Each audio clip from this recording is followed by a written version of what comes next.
साथियों नमस्कार। आज की क्लास में हम बात करने वाले हैं जिला प्रशासन के बारे में और विशेष रूप से जिला प्रशासन की हम राजस्थान के संदर्भ में बात करेंगे।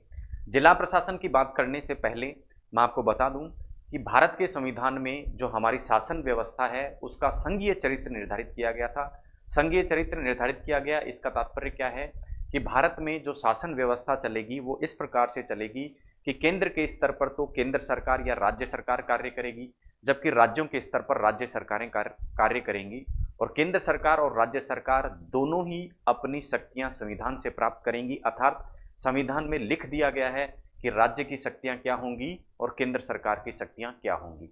तो इस प्रकार संघीय ढांचे के अंतर्गत कार्य करते हुए राज्य सरकारों को प्रशासनिक दृष्टि से अपने संपूर्ण भूभाग को कुछ इकाइयों में बांटना होता है और उसी इकाई का एक स्तर है जिला।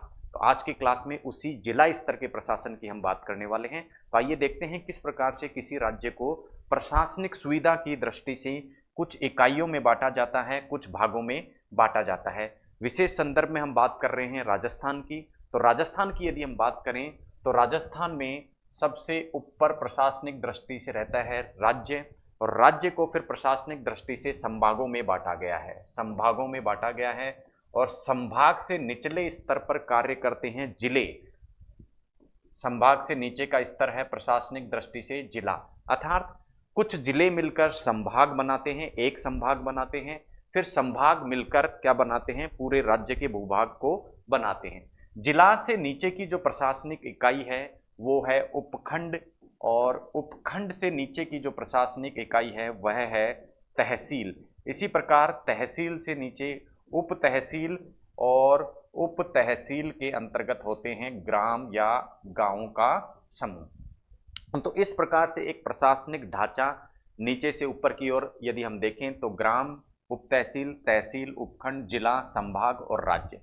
तो कहने का तात्पर्य है कुछ गांवों को मिलाकर उप तहसील निर्धारित होती है और कुछ उप तहसीलें मिलकर क्या बनाती हैं, तहसील।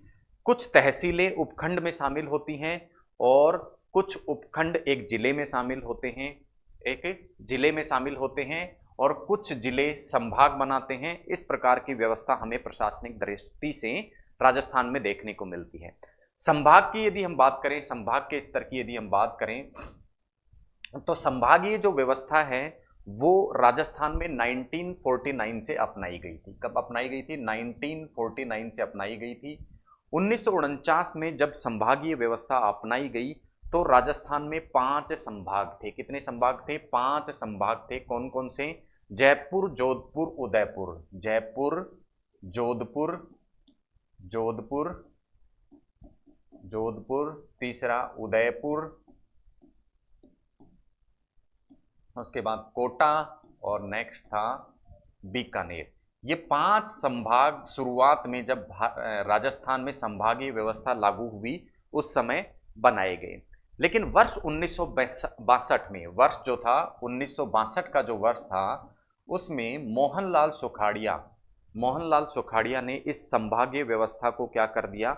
बंद कर दिया। संभागों की जो व्यवस्था है उसको समाप्त कर दिया। अब राज्यों से नीचे सीधा प्रशासनिक इकाई कौन होता था? जिला होता था। लेकिन एक बार फिर से 1987 में हरिदेव जोशी ने, 1987 में हरिदेव जोशी जब मुख्यमंत्री बनते हैं राजस्थान के, तो वो वापस से क्या करते हैं? इस व्यवस्था को लागू करते हैं, संभागीय व्यवस्था को लागू करते हैं।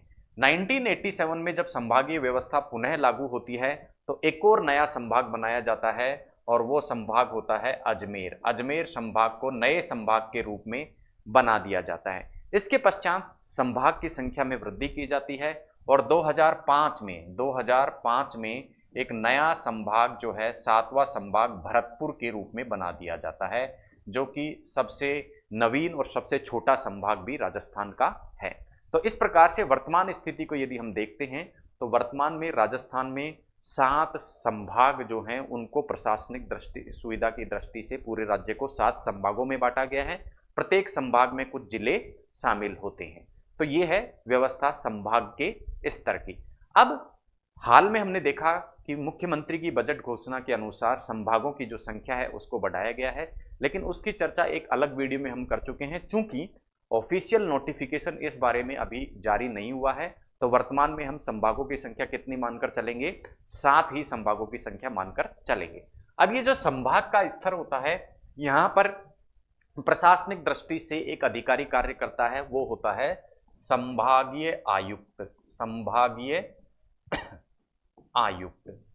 इसी प्रकार से जिला के स्तर पर प्रशासन को संभालने के लिए जो अधिकारी होता है वो होता है जिला कलेक्टर। और इस जिला कलेक्टर के निर्देशन, पर्यवेक्षण और नियंत्रण में कुछ जिला स्तर के अधिकारी हर विभाग के कार्य करते हैं। जिला स्तरीय जो अधिकारी होते हैं वो कार्य करते हैं। इसी प्रकार उपखंड के स्तर पर जो प्रशासनिक अधिकारी होता है उसका नाम होता है एसडीओ, सब डिविजनल ऑफिस, या इसे कह दिया जाता है एसडीएम भी इसको कह दिया जाता है। एसडीएम भी इसको कह दिया जाता है, हिंदी में इसको उपखंड अधिकारी भी कह दिया जाता है। उसके बाद तहसील के स्तर पर जो कार्य करते हैं, तहसील के स्तर पर कार्य करने वाले जो अधिकारी होते हैं वो होता है तहसीलदार, और तहसीलदार की सहायता में नायब तहसीलदार कार्य करते हैं। तहसीलदार के नीचे जो कार्य करते हैं वो होते हैं पटवारी, जो कि कुछ गांवों के समूह के स्तर पर कार्य करते हैं। तो इस प्रकार से पूरी प्रशासनिक व्यवस्था जो है वो चलती है। तो आइए देखते हैं, इसको विस्तार से समझते हैं कि किस प्रकार से जिला कलेक्टर और जिला स्तर के जो अधिकारी हैं उनके द्वारा क्या करा जाता है, जिले का प्रशासन किया जाता है। सबसे पहले जिले के स्तर से हम शुरू करेंगे, क्योंकि हमारे सिलेबस में जो पॉइंट है वो है जिला प्रशासन। तो जिला प्रशासन के स्तर से हम शुरुआत करते हैं। तो आइए बात करते हैं जिला प्रशासन के बारे में। जिला प्रशासन, जिला प्रशासन की यदि हम बात करें तो जिला प्रशासन के लिए जो उत्तरदायी अधिकारी जिले में होता है वो होता है जिला कलेक्टर। कौन होता है? जिला कलेक्टर। अब ये जो जिला कलेक्टर है इसके पर्यवेक्षण में या यूं कह सकते हैं इसके नियंत्रण में जिला स्तरीय अधिकारी जो हैं वो कार्य करते हैं। जिला स्तरीय अधिकारी कार्य करते हैं। इसके अतिरिक्त जिला कलेक्टर के सहयोग में जिले में पुलिस का अधिकारी, सुप्रिंटेंडेंट ऑफ पुलिस, पुलिस अधीक्षक जो है वो जिला पुलिस अधीक्षक जो है वो कार्य करता है। जिला पुलिस अधीक्षक भी इसके निर्देशन में क्या करता है? कार्य करता है, इसकी सहायता में कार्य करता है। इसके अलावा सीईओ जिला परिषद और सीईओ जिला परिषद की सहायता के लिए एसीईओ जिला परिषद भी इसकी सहायता में कार्य करते हैं। और नीचे उपखंड के स्तर पर इसकी सहायता देने के लिए अन्य अधिकारी होते हैं, वो जब हम उपखंड स्तर का प्रशासन पढ़ेंगे तब उसके बारे में बात करेंगे। तो इस प्रकार से ये कुछ अधिकारी जो होते हैं वो जिला कलेक्टर की सहायता के में क्या करते हैं? कार्य करते हैं, और इनके माध्यम से जिले का प्रशासन जिला कलेक्टर संभालता है। अब जिला कलेक्टर के जिन जिला स्तरीय अधिकारियों का क्या करता है? पर्यवेक्षण करता है, नियंत्रण करता है, निर्देशन करता है, वो अलग अलग विभाग के होते हैं, अलग अलग विभाग से होते हैं। जैसे फॉर एग्जाम्पल यदि हम देखें तो जैसे जिला स्तर का अधिकारी, एजुकेशन डिपार्टमेंट का जो जिला स्तर का अधिकारी होता है वो होता है DEO, district education officer. District education officer के अलावा जैसे स्वास्थ्य विभाग का अधिकारी जो हुआ वो क्या हो गया? सीएमएचओ। इसी प्रकार अलग अलग विभाग के अधिकारियों का पदनाम अलग अलग होता है, और ये सभी के सभी जिला कलेक्टर के निर्देशन में कार्य करते हैं, जिला कलेक्टर के पर्यवेक्षण में कार्य करते हैं। तो ये जो जिला स्तर के अधिकारी होते हैं इन पे दोहरे प्रकार का नियंत्रण या पर्यवेक्षण कार्य करता है। कैसे? जैसे डीईओ जो है वो एक तो जो शिक्षा विभाग का निदेशक है उसके निर्देशन में कार्य करेगा, और इसी प्रकार जिला स्तरीय अधिकारी होने के नाते इसके ऊपर जिला कलेक्टर का भी क्या होगा? नियंत्रण होगा। तो कहने का तात्पर्य है जिला कलेक्टर क्या करता है? विभिन्न जिला स्तर के जो अधिकारी हैं उनमें समन्वय का कार्य भी करता है, और इन जिला स्तरीय अधिकारियों पर दोहरा प्रशासन कार्य करता है। कैसे? एक तो जिला कलेक्टर और दूसरा विभिन्न विभागों के जो एचओडी होते हैं वो भी उन पे क्या होते हैं? प्रशासनिक अधिकारी होते हैं। इस प्रकार से हम देखते हैं कलेक्टर का जो कार्य है वो किसी एक विभाग से जुड़ा हुआ नहीं है, अलग अलग विभागों से जुड़ा हुआ रहता है। इसलिए कलेक्टर को किसी एक विभाग के अधीन नहीं रखा गया है और जिला कलेक्टर को राजस्थान में जीएडी जनरल एडमिनिस्ट्रेटिव डिपार्टमेंट सामान्य प्रशासन विभाग के अधीन रखा गया है। सामान्य प्रशासन विभाग के अधीन रखा गया है। क्यों?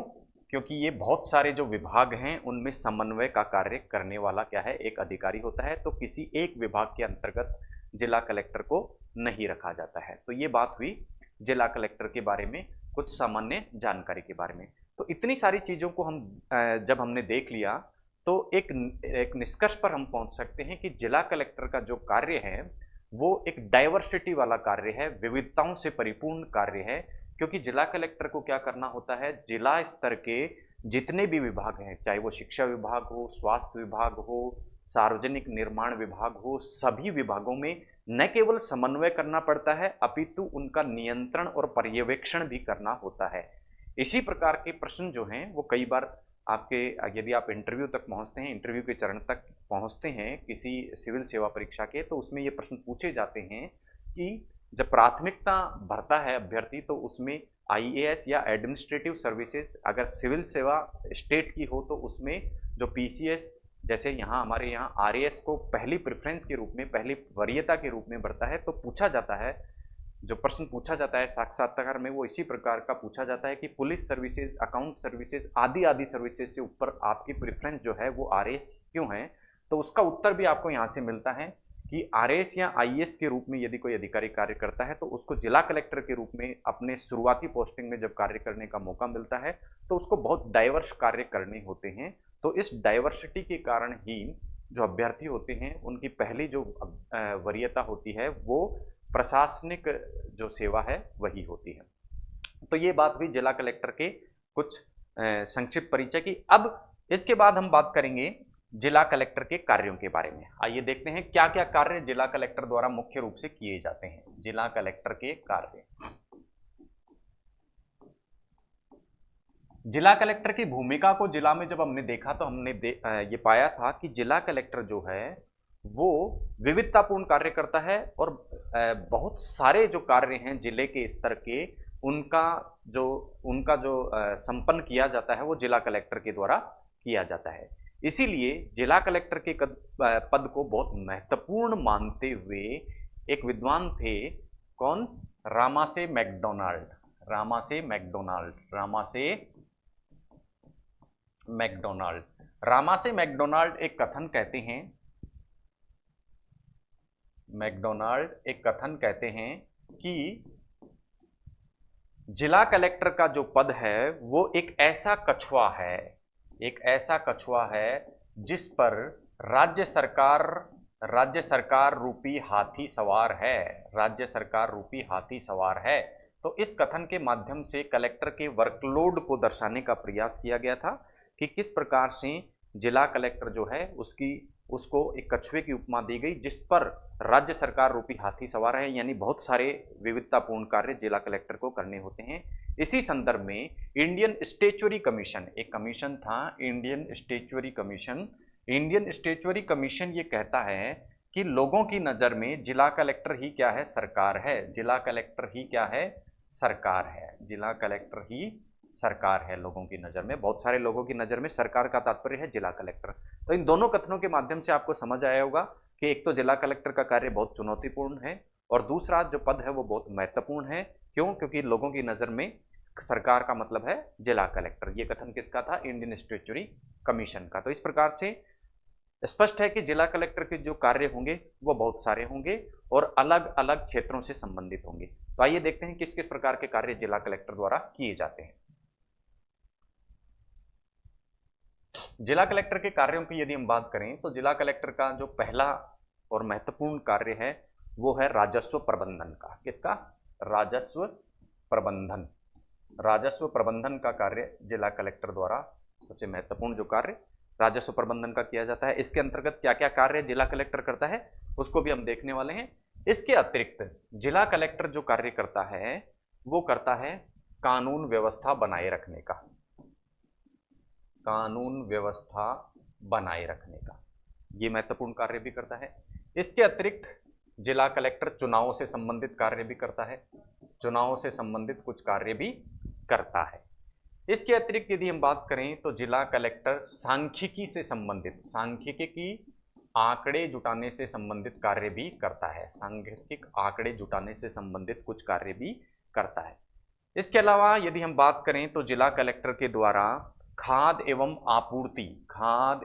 आपूर्ति जिले में सुनिश्चित करने का कार्य भी करा जाता है। इसके अलावा अन्य महत्वपूर्ण जो कार्य है जिला कलेक्टर का वो है आपदा प्रबंधन का। तो इस प्रकार से इन शीर्षकों के अंतर्गत हम देख सकते हैं कि सारे अलग अलग डाइवर्सिटी लिए हुए कार्य हैं। कहीं ये राजस्व प्रबंधन का कार्य कर रहा है तो एक और जिले की कानून व्यवस्था को संभाल रहा है, दूसरी ओर चुनाव संबंधित कार्य भी कर रहा है, सांख्यिकी कुछ आंकड़े भी इसको एकत्रित करने होते हैं, खाद्य एवं आपूर्ति की व्यवस्था भी जिले की देखनी पड़ती है और आपदा प्रबंधन भी जिले में देखना पड़ता है। तो बहुत ही डाइवर्स कार्य जिला कलेक्टर के द्वारा किए जाते हैं। एक एक करके देखते हैं हम किस किस प्रकार के जो कार्य हैं इन शीर्षकों के अंतर्गत जिला कलेक्टर द्वारा किए जाते हैं। सबसे पहले बात करते हैं राजस्व प्रबंधन की। राजस्व प्रबंधन का जब कार्य करता है जिला कलेक्टर तो उसको जो शक्तियां प्राप्त होती हैं वो हमारे राजस्थान में जो राजस्व लैंड रेवेन्यू एक्ट है, भू राजस्व जो अधिनियम है, भू राजस्व अधिनियम 1955 और काश्तकारी अधिनियम 1956 के माध्यम से क्या होती हैं, शक्तियां प्राप्त होती हैं कुछ। और इन शक्तियों के अनुसार ही जिला कलेक्टर क्या होता है, जिले में राजस्व प्रबंधन का कार्य करता है। और इसके अंतर्गत सबसे पहले तो वो राजस्व के संग्रहण के लिए उत्तरदायी होता है। तो जिले में राजस्व संग्रहण का जो कार्य किया जाता है वो राजस्व संग्रहण का कार्य किसके द्वारा किया जाता है, जिले में कलेक्टर के द्वारा किया जाता है। दूसरा जो कार्य करा जाता है वो भू अभिलेखों को मेंटेन करना, भू अभिलेख जो हैं उनको मेंटेन करने का कार्य भी जिला कलेक्टर के द्वारा जिला स्तर पर किया जाता है। एक अगली स्लाइड अलग से हम देख लेते हैं, भू राजस्व संबंधी कार्य, भू या राजस्व प्रबंधन संबंधी जो कार्य है अलग से ही हम स्लाइड में देख लेते हैं। राजस्व प्रबंधन कार्य, इसमें हमने पहला देखा था राजस्व प्रबंधन कार्यों के अंतर्गत कि जिला कलेक्टर द्वारा क्या किया जाता है, राजस्व संग्रहण, राजस्व संग्रहण का कार्य किया जाता है। दूसरा भू अभिलेख जो हैं उनका मेंटेनेंस किया जाता है, भू अभिलेखों का मेंटेनेंस करता है। तीसरा यदि क्या होता है, फसल खराबी का आकलन किया जाता है। इसके अलावा फसल सुधार संबंधी कार्य किए जाते हैं, फसल सुधार संबंधी कार्य किए जाते हैं। तकावी लोन भी, तकावी ऋण भी कलेक्टर के द्वारा न केवल वितरित किए जाते हैं अपितु इनकी वसूली का कार्य भी क्या किया जाता है, कलेक्टर के निर्देशन में ही किया जाता है। और कुछ भू राजस्व मामलों में अपीलीय अधिकारी के रूप में भी क्या करता है, कलेक्टर कार्य करता है। तो इस प्रकार से भू राजस्व संबंधी लगभग सभी जो कार्य है वो कलेक्टर के द्वारा जिला के स्तर पर किए जाते हैं। इसके अतिरिक्त भू राजस्व से संबंधित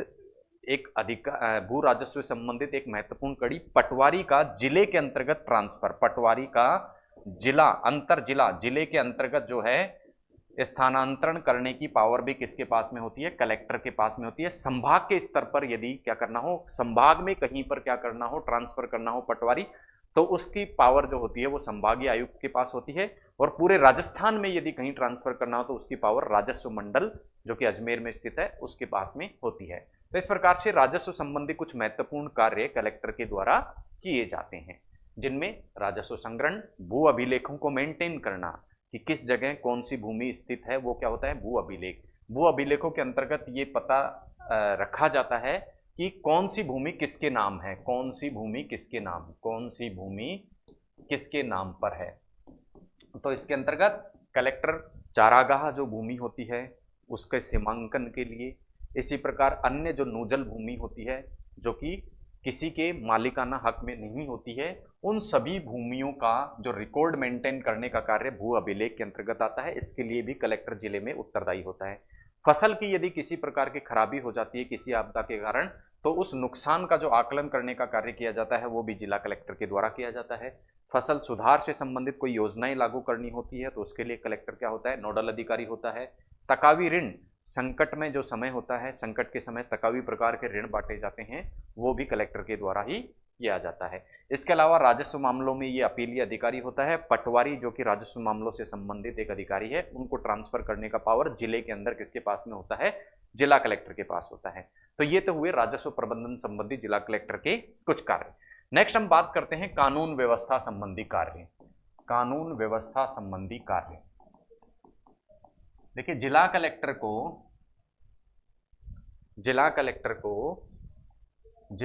के साथ में आपने सुना होगा कि डिस्ट्रिक्ट मजिस्ट्रेट भी बोला जाता है, डीएम या डिस्ट्रिक्ट मजिस्ट्रेट भी बोला जाता है, या जिला दंडाधिकारी भी बोला जाता है।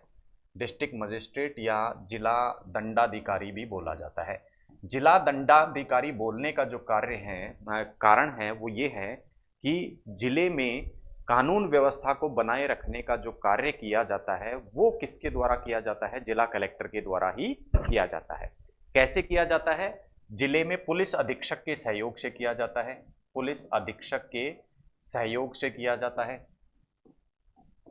पुलिस अधीक्षक के सहयोग से जिले में कानून व्यवस्था बनाए रखने का कार्य किया जाता है। इसके अंतर्गत जिला कलेक्टर क्या कर सकता है, जिला कलेक्टर को ये पावर होती है कि जिला कलेक्टर शांति भंग होने की स्थिति में क्या कर सकता है, कर्फ्यू का 144 के अंतर्गत घोषणा कर सकता है। कर्फ्यू की घोषणा जिला कलेक्टर कर सकता है। उसके बाद कर्फ्यू की घोषणा या शांति भंग के आरोप में कोई व्यक्ति गिरफ्तार होता है तो उसको धारा 151 क्रिमिनल प्रोसीजर कोड की धारा 151 के अंतर्गत जमानत देने का कार्य भी कौन करता है, जिला कलेक्टर द्वारा ही किया जाता है। इसके अतिरिक्त जिला कलेक्टर द्वारा पासपोर्ट जारी करने हेतु सिफारिश भी जिला कलेक्टर द्वारा ही की जाती है। इसके अलावा शरणार्थियों के विषय में फैसला जो है, या शरणार्थियों को नागरिकता देने की सिफारिश भी किसके द्वारा, जिला कलेक्टर द्वारा ही की जाती है। कोई विदेशी व्यक्ति है उसका पासपोर्ट चेक कर सकता है, विदेशी व्यक्ति पासपोर्ट चेक कर सकता है। इसके अलावा जेलों का निरीक्षण कर सकता है, जेलों का निरीक्षण करने के अलावा जिला कलेक्टर क्या कर सकता है, कुछ और महत्वपूर्ण कार्य करता है कि जेल से किसी कैदी को छोड़ना हो जिसे पैरोल कहा जाता है, तो पैरोल के लिए परमिशन भी जिला कलेक्टर द्वारा ही दी जाती है। तो इस प्रकार से जिला कलेक्टर कानून व्यवस्था बनाए रखने के कार्य के अंतर्गत भी ये सारे कार्य जो है वो करता है। लेकिन जिन जिलों में, जैसे राजस्थान के संदर्भ में हम देखें, 2011 में राजस्थान में जयपुर और जोधपुर जो जिले हैं वहां पर आयुक्त प्रणाली लागू कर दी गई है, यानी पुलिस आयुक्तालय स्थापित कर दिए गए हैं। पुलिस आयुक्तालय जहां, यानी आयुक्त व्यवस्था जहां चालू, कमिश्नरेट प्रणाली जहां चालू कर दी गई है जिन जिलों में, वहां धारा 144 लगाने का जो कार्य है वो जिला कलेक्टर के पास न रहकर किसके पास रहता है, वो जो पुलिस कमिश्नर जो उस जिले का होता है उसके पास चला जाता है। और इसी प्रकार से उसी प्रकार से जो धारा 151 के तहत गिरफ्तार कोई व्यक्ति शांति भंग के आरोप में किया गया है उसको सुनने का, उसका मुकदमे को सुनने का अधिकार भी वहां किसके पास में चला जाता है, पुलिस कमिश्नर के पास चला जाता है। तो कमिश्नरेट व्यवस्था जिन जिलों में लागू हो जाती है वहां पर जिला कलेक्टर के अधीन पुलिस कमिश्नर कार्य नहीं करता, अपितु इंडिपेंडेंट रूप से कार्य करता है कानून व्यवस्था को बनाए रखने के लिए। अब कानून व्यवस्था को बनाए रखने के लिए कमिश्नरेट प्रणाली जो है उसका जो विचार है वो इस दृष्टि से लाया गया कि जिला कलेक्टर क्या करता है, पहले निर्देश प्रदान करता है पुलिस अधीक्षक को, उसके बाद कानून व्यवस्था मेंटेन करने का कार्य जो है वो प्रारंभ होता है। और चूंकि कानून व्यवस्था निर्मित करने के लिए या बनाए रखने के लिए क्विक डिसीजन की आवश्यकता थी, तो ऐसा माना गया कि कमिश्नरेट प्रणाली जब लागू कर दी जाएगी तो चूंकि पुलिस कमिश्नर स्वयं ही क्या हो जाएगा, सक्षम हो जाएगा जिले में कानून व्यवस्था को बनाए रखने के लिए निर्णय लेने के लिए। तो इस सोच के साथ में कमिश्नरेट प्रणाली बड़े शहरों में लागू की गई। राजस्थान में केवल 2 जिलों में लागू है, जयपुर और जोधपुर। तो जयपुर और जोधपुर के जो जिला कलेक्टर हैं वो क्या करते हैं, उनके अलावा जो पुलिस कमिश्नर है वो भी क्या कर सकता है, धारा 144 को जिले में लागू कर सकता है। तो ये थे कानून व्यवस्था संबंधी जिला कलेक्टर के कुछ कार्य। इसके अतिरिक्त जिला कलेक्टर के कुछ और कार्य जिनकी हमने बात की थी, वो राजस्व प्रबंधन का कार्य हमने देख लिया, कानून व्यवस्था का कार्य हमने देख लिया। इसके अलावा आप देखेंगे खाद्य आपूर्ति, आपदा प्रबंधन का कार्य। इसके अतिरिक्त कुछ और कार्य जिला कलेक्टर विकास संबंधी भी करता है और लाइसेंस देने संबंधी कार्य भी जिला कलेक्टर द्वारा करे जाते हैं। तो आइए देखते हैं किस प्रकार के अन्य कार्य चुनावों के संबंध में जिला कलेक्टर करता है। तो जिला कलेक्टर के चुनाव संबंधी कार्यों की हम बात करें तो चुनाव संबंधी कार्य की यदि हम जिला कलेक्टर की बात करें तो चुनाव संबंधी कार्यों के मामले में जिला कलेक्टर जो कार्य करता है वो सबसे पहली चीज तो ये क्या होता है, जिला निर्वाचन अधिकारी होता है।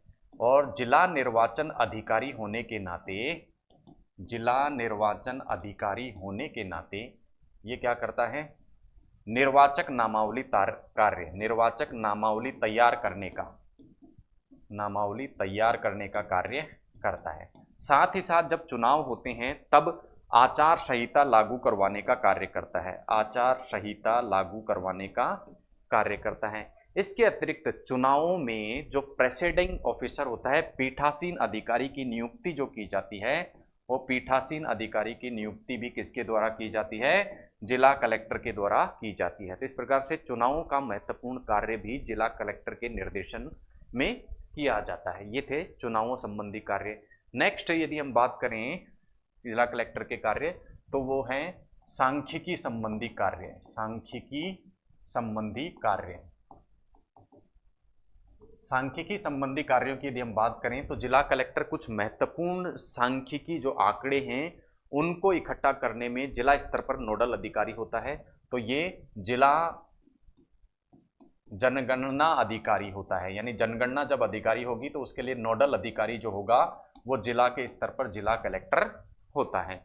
इसी प्रकार जनगणना के अतिरिक्त पशु गणना जब की जाती है तो पशु गणना जो है उसके लिए भी जिला कलेक्टर क्या होता है, नोडल अधिकारी जिले के अंतर्गत होता है।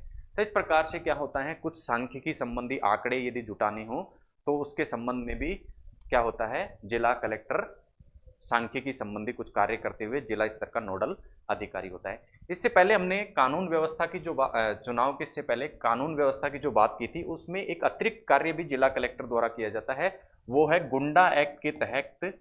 गुंडा एक्ट के तहत कुछ लोगों को ये जिले से बाहर तड़ी पार कर सकता है। तो गुंडों की एक लिस्ट यानी अपराधियों की एक लिस्ट जिले के स्तर पर जिला कलेक्टर द्वारा जारी की जाती है।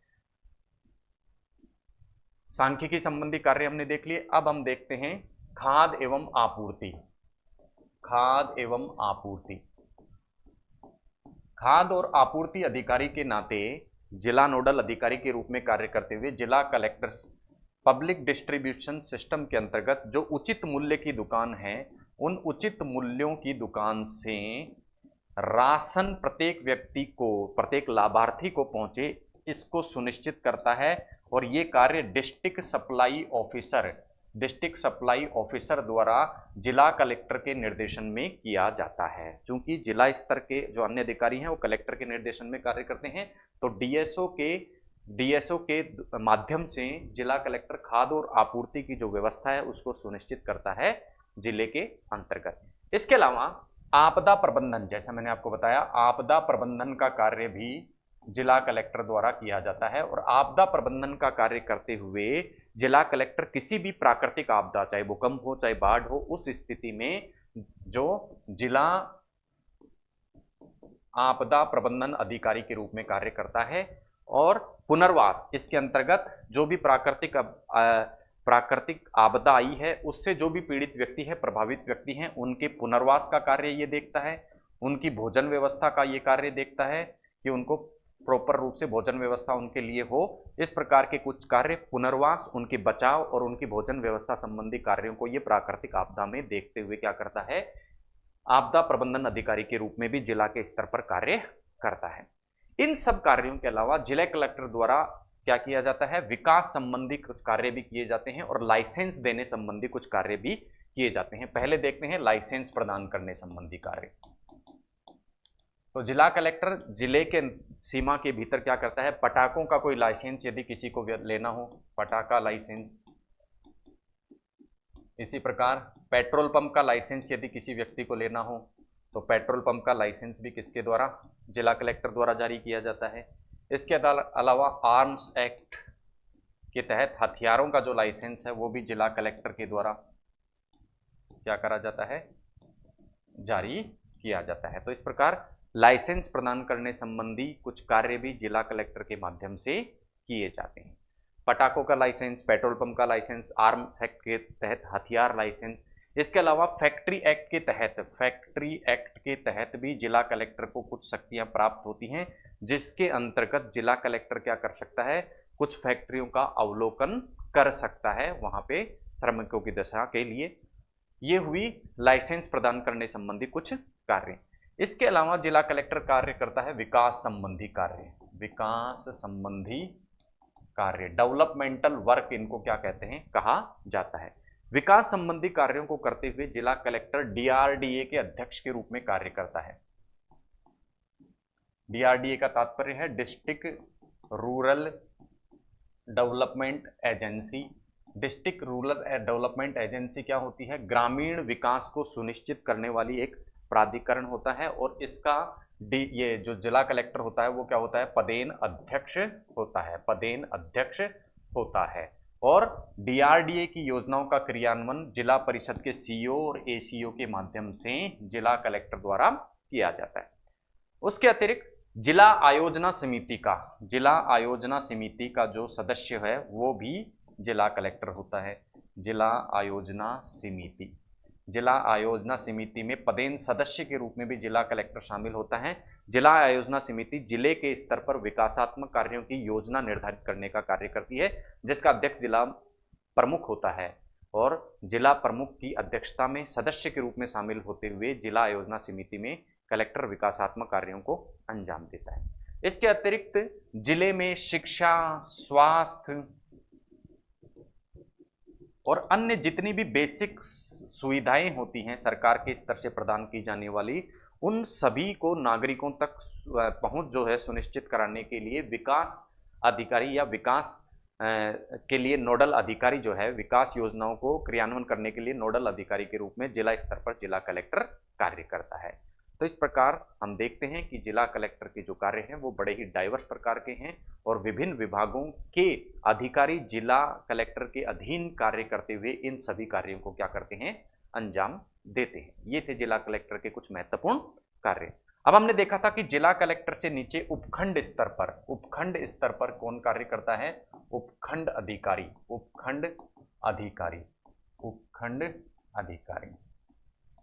ये जो उपखंड अधिकारी होता है, अच्छा, जिला कलेक्टर की जो अध्यक्षता होती है, डिस्ट्रिक्ट कलेक्टर या डिस्ट्रिक्ट मजिस्ट्रेट की सहायता के लिए जिले में क्या होते हैं, कुछ एडीएम नियुक्त किए जाते हैं, एडिशनल डिस्ट्रिक्ट मजिस्ट्रेट या अतिरिक्त जिला कलेक्टर इन्हें बोला जाता है। अतिरिक्त जिला कलेक्टर के माध्यम से क्या करता है, अलग अलग जो विभाग जिला कलेक्टर के पास होते हैं वो अलग अलग विभागों की जिम्मेदारी क्या दे दी जाती है, अलग अलग एडीएम्स को दे दी जाती है। तो कलेक्टर की सहायता के लिए अतिरिक्त जिला कलेक्टर या एडीएम जिले में लगाए जाते हैं, और इन एडीएम के नीचे प्रत्येक उपखंड के स्तर पर कौन कार्य करता है, उपखंड अधिकारी, या इन्हें कहा जाता है एसडीओ या एसडीएम भी कहा जाता है। अब एसडीओ और एसडीएम के वे सभी कार्य हैं जो जिला कलेक्टर जिला स्तर पर करता है, वो ही खंड स्तर पर यानी ब्लॉक लेवल पर कौन करता है, एसडीएम करता है। जो कार्य कौन जिला स्तर पर जिला कलेक्टर करता है, वो खंड के स्तर पर, ब्लॉक के स्तर पर, उपखंड के स्तर पर किसके द्वारा किए जाते हैं, एसडीएम के द्वारा कराए जाते हैं। इसके अतिरिक्त एसडीएम कुछ अन्य भी कार्य करता है, जैसे जाति प्रमाण पत्र जारी करना, मृत्यु प्रमाण पत्र जारी करना। ये कुछ कार्य भी जिला एसडीएम के द्वारा ब्लॉक के स्तर पर किए जाते हैं, उपखंड के स्तर पर किए जाते हैं। तो सेम कार्य हैं जो जिला स्तर पर जिला कलेक्टर के कार्य हैं, वही कार्य उपखंड स्तर पर उपखंड अधिकारी या एसडीएम के होते हैं। उसके नीचे कार्य करता है तहसीलदार, और तहसीलदार के भी कार्य वही होते हैं जो खंड के स्तर पर क्या होते हैं, एसडीएम के होते हैं, वही तहसील के स्तर पर क्या होते हैं, तहसीलदार के होते हैं, और तहसीलदार की सहायता के लिए होते हैं नायब तहसीलदार, नायब तहसीलदार। तो जिला के स्तर पर जो कार्य जिला कलेक्टर द्वारा किए जाते हैं वो उपखंड के स्तर पर किसके द्वारा किए जाते हैं, एसडीएम के द्वारा किए जाते हैं, और तहसील स्तर पर किसके द्वारा किए जाते हैं, तहसीलदार द्वारा किए जाते हैं। अब तहसील से नीचे के स्तर की यदि हम बात करें, तहसीलदार से नीचे कार्यरत रहता है पटवारी। पटवारी एक पटवारी सर्किल में कार्य करता रहता है। पटवारी के लिए क्या होता है, पटवारी सर्किल होता है। पटवारी के लिए क्या होता है, पटवारी सर्किल। पटवारी सर्किल में कुछ गांवों का समूह क्या होता है, सम्मिलित रहता है। अब चूंकि गांवों की नज़र में सरकार जो है, सरकार संबंधी योजनाएं पहुंचाने का कार्य या उनको क्रियान्वयन करने का कार्य किसके द्वारा किया जाता है, पटवारी। तो गांवों के स्तर पर राजस्व संग्रहण करने का जो कार्य है, जो जिम्मा है, वो किसका है, पटवारी का। इसी प्रकार भू अभिलेखों को मेंटेन करने का कार्य, किसी भूमि का नामांतरण खोलना, नामांतरण खोलना मतलब किसी भूमि को किसके नाम करना है उसकी प्रक्रिया स्टार्ट करना क्या होता है, नामांतरण को होता है। इसके अलावा सर्वे संबंधी कार्य, सर्वे संबंधी कार्य, फसल का सर्वे हुआ या अन्य कोई सर्वे हुआ, जैसे बीपीएल परिवारों का सर्वे हुआ, इस प्रकार के सभी कार्य भी किसके द्वारा किए जाते हैं, पटवारी के द्वारा किए जाते हैं। और ग्रामवासियों की नज़र में पटवारी क्या होता है, सरकार के रूप में उनको वहाँ मौजूद दिखता है अपने पास में। इसीलिए इस पटवारी के पद को king pin of revenue administration कहा जाता है। King pin of revenue administration भी किसको कहा जाता है, पटवारी को कहा जाता है, क्योंकि ग्राम के स्तर पर लोगों के प्रत्यक्ष संपर्क में कौन रहता है, पटवारी रहता है। इसी प्रकार इसको ग्रामीण अकाउंटेंट भी कहा जाता है, रूरल अकाउंटेंट भी किसको कहा जाता है, पटवारी को कहा जाता है। और king pin of revenue administration का नाम भी पटवारी को दिया जाता है। तो ये थे जिला प्रशासन के कुछ स्तर, जिसमें हमने देखा प्रत्येक स्तर पर एक अधिकारी की नियुक्ति होती है और उस अधिकारी के सहयोग के लिए नीचे के स्तर पर कुछ अन्य अधिकारी कार्य करते हैं। ऊपर से लेके नीचे के सभी स्तरों को हमने देखा।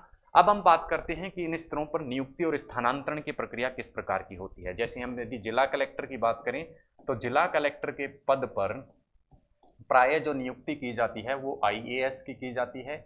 इसके अलावा राजस्थान में 2009 से जिला कलेक्टर के रूप में आरएएस को भी लगाया जाने लगा है। 2009 में पहली बार आरएएस को जिला कलेक्टर के पदों पर लगाया गया। इनके स्थानांतरण की यदि हम बात करें तो स्थानांतरण जो किया जाता है वो जिला कलेक्टर का जो स्थानांतरण किया जाता है वो कार्मिक विभाग द्वारा किया जाता है। किसके द्वारा, कार्मिक विभाग द्वारा किया जाता है। जबकि इनका जो विभाग होता है जिसके अंडर ये कार्य करते हैं वो है जनरल एडमिनिस्ट्रेटिव डिपार्टमेंट। ये बात हुई किसकी, जिला कलेक्टर की। दूसरा स्तर हमने देखा था एसडीएम, जो उपखंड स्तर पर कार्य करते हैं। ये प्राय क्या होते हैं, आरएएस अधिकारी होते हैं और इनकी जो नियुक्ति की जाती है राज्य सरकार द्वारा की जाती है। जो इनका विभाग होता है, जो इनके स्थानांतरण करता है वो होता है कार्मिक विभाग। कार्मिक विभाग के अधीन ये कार्य करते हैं। तो इसके स्थानांतरण कौन करता है, कार्मिक विभाग। तहसीलदार की यदि हम बात करें तो तहसीलदार जो आरटीएस सेवा है उस आरटीएस सेवा से राजस्थान तहसील सेवा के माध्यम से नियुक्त अधिकारी होते हैं और इनको स्थानांतरित करने का जो कार्य किया जाता है वो राजस्व मंडल द्वारा किया जाता है। किसके द्वारा, राजस्व मंडल जो कि अजमेर में स्थित है उसके द्वारा किया जाता है। उसके बाद नेक्स्ट यदि हम देखें तो नेक्स्ट आता है स्तर पटवारी का। पटवारी का जो ट्रांसफर और पोस्टिंग की जाती है वो किसके द्वारा की जाती है, पटवारी। पटवारी की यदि हम बात करें तो नियुक्ति की जाती है किसके द्वारा, राजस्व विभाग द्वारा। स्थानांतरण की यदि हम बात करें तो हमने देखा था कि जिला स्तर पर इनका स्थानांतरण कलेक्टर द्वारा कर दिया जाता है, जिले के अंदर ही करना हो। जबकि संभाग के स्तर पर संभागीय आयुक्त डिविजनल कमिश्नर के द्वारा, और राजस्थान के स्तर पर यदि ट्रांसफर होता है तो इनका किसके द्वारा किया जाता है, राजस्व मंडल के द्वारा किया जाता है। पटवारी और कलेक्टर की जो ट्रेनिंग होती है वो अजमेर में राजस्व से संबंधित एक प्रशिक्षण केंद्र है वहां पर होती है।